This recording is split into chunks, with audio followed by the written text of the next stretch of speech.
क्या तुम सुनने के लिए चाहते हो? चाहता हूँ तो सुन ले। सुनो, एक दिन की बात है। अच्छा, एक महात्मा आए हुए थे अपना राज दरबार में। फिर हमारे पिताजी को बोले कि देखिए महाराज, मैं इस राज का राजा हूँ। अच्छा, और मेरा काम है प्रजाओं का निर्णय करना, सही निर्णय निकालना। अच्छा, ये दान उनका काम, महल में रानी रहती है, उनके पास आप चले जाइए, वो आपको दान कर देगी और भोजन भी करा देगी। तो बहुत अच्छा की बात है। उन्होंने गए, कंद महल में मैं बैठी हुई थी और वो बाबा जाकर के आंगन में बैठ गए और बैठ गए। उन्होंने कहने लगे कि बच्चा मुझे भोजन करा दी। मैंने सोची कि बड़ी सौभाग्य की बात है, सुबह सुबह का बेला है, भोजन बना हुआ है, मैं जाऊंगी स्वामीनाथ की पूजा कर करके और उसके बाद मैं बाबा को भोजन करा दूंगी। लेकिन बाबा ने नहीं समझे। उन्होंने कहने लगे कि सुबह सुबह जब कोई महात्मा आ जाते हैं तो पहले उसका सत्कार किया जाता है। अच्छा, उसका सेवा किया जाता है। मैंने सोची कि अच्छी बात है, मैंने पहले इनका भोजन का प्रबंध कर दूं, उसके बाद मैं स्वामीनाथ की पूजा कर करके फिर मैं उनको भोजन करा करके फिर मैं अपना भोजन करूंगी। अच्छा, मैंने तुम्हारे पिताजी को छोड़ के भोजन करना है गई। रंग महल में भोजन बनी हुई थी, मैं उसको नौरी को बुला करके सारे भोजन लाकर उनके पास रखी। लेकिन बाबा महाराज ने बोले कि देख पुत्री, इनके हाथ से मैं मुझे भोजन नहीं लिखता है। अच्छा, भोजन लिखता है रानी महारानी के हाथों से। अगर तुम्हें भोजन कराना है तो ठीक है, नहीं तो महात्मा अपना रास्ता तो चल जाए।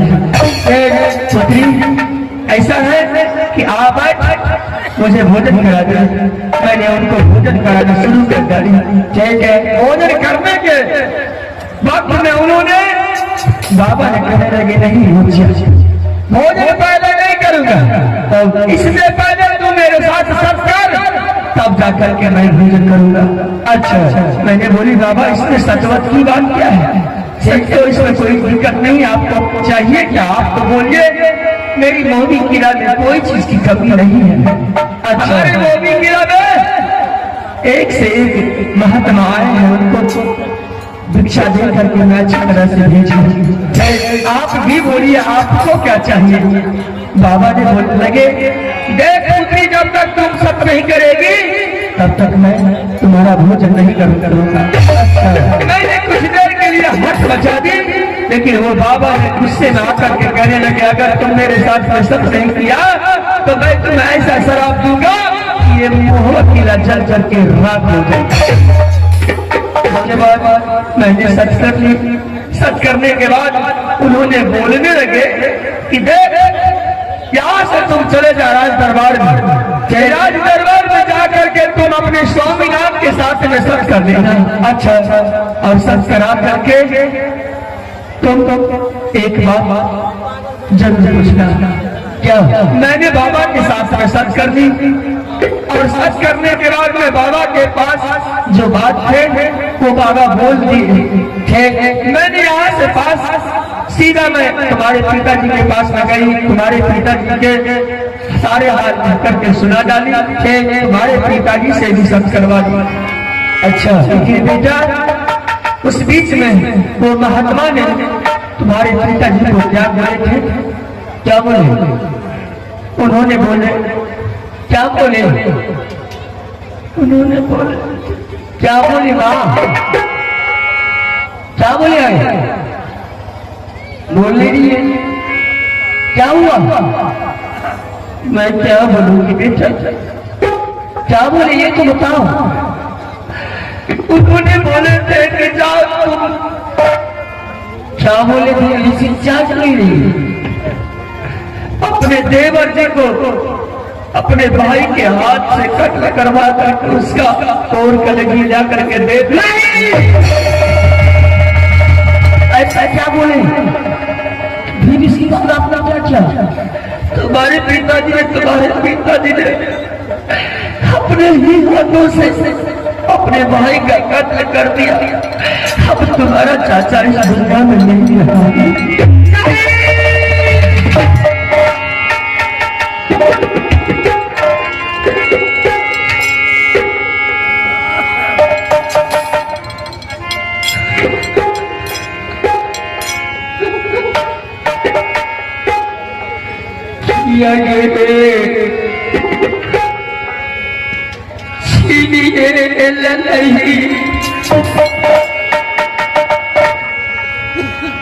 चाचा जी के जो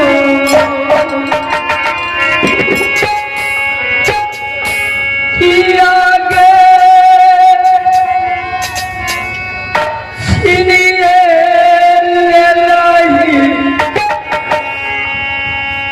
हमारा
बेटा मैंने देवर जी को बहुत समझाई।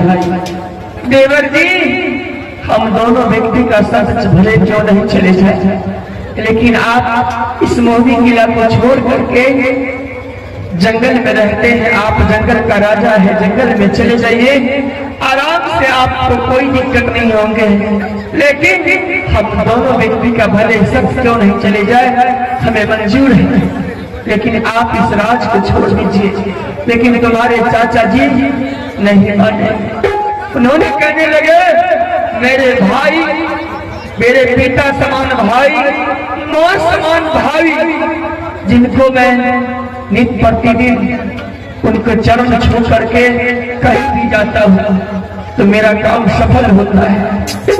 आज उनका सत्य जा रहा है तो उनके सत्य के सामने में मेरा प्राण कुछ नहीं है। उन्होंने जाकर के अपना भाई के हाथों से ही अपना कत्ल करवा लिया। बेटा अब जो बीत गया सो बीत जाने दे। चल बेटा अब यहाँ का बात नहीं छोड़ दे, चल अपने रंग महल में खाना खाना और खाना खाना खा करके आराम कर लेना। जिस घर में कोई मर जाता है भला उस घर में कोई कैसे आराम खाना खाएगा। हमारे घर में हमारे चाचा जी मर चुका है, उस घर में मैं जाऊंगा आराम से खाना खाऊंगा नहीं। एक बात जानती है क्या ये बात हमारे चाची जी को मालूम है? नहीं, उन्हें मालूम नहीं है। वो जान जाएगी तो और पागल हो जाएगी, क्योंकि जिनके सुहाग मांग का सिंदूर उजड़ जाते हैं ना, उन्हीं को पता चलता है कि मुझे क्या बीत रहा है। इसलिए मैं उन्हें पता नहीं चलने दी हूँ अभी तक। बेटा उसे पता चलने मत देगा, क्योंकि वो पगली होकर के मर जाएगी रे। अरे प्रकाश का भटकना शुरू हो जाएगा तो भी किला छिन्न भिन्न हो जाएंगे रे। बोल बेटा आपको जाना है तो आप चले जाइए, लेकिन मैं नहीं जा सकता हूँ। चाचा अगर मर गया तो मैं इस राज में रह करके क्या करूंगा? मैं भी पागल होकर के चाचा के चलते मर जाऊंगा, लेकिन फिर दोबारा महुआ किला में मुंह किसी को दिखाने के लिए नहीं आऊंगा। नहीं बेटा यहाँ से तुम जाओ, मैं आ रहा हूँ 2 मिनट। चल बेटा खाना खा लेना तुम। नहीं आप चले जाइए, मैं 2 मिनट में आ रहा हूँ। आ जाओगे ना? आ जाओ।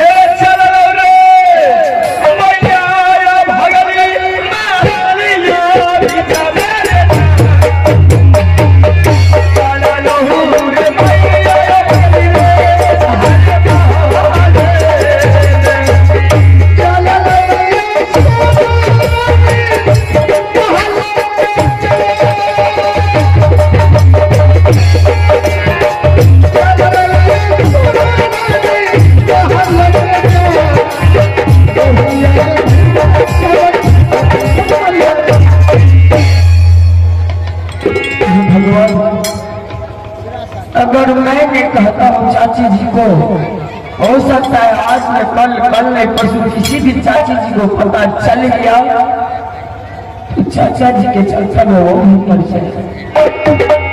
इससे अच्छा सारे बात बता देता हूँ मैं अपने चाची जी को बुला करके। चाचिया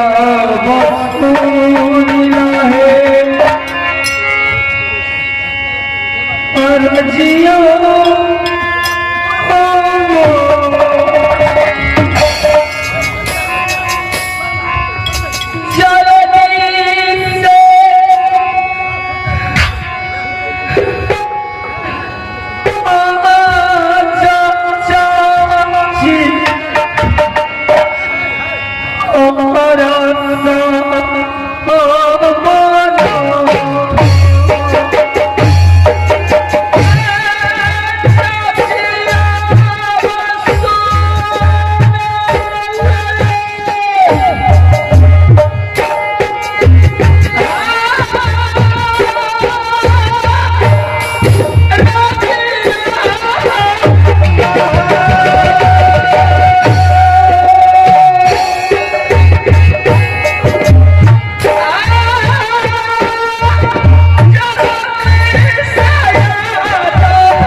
होते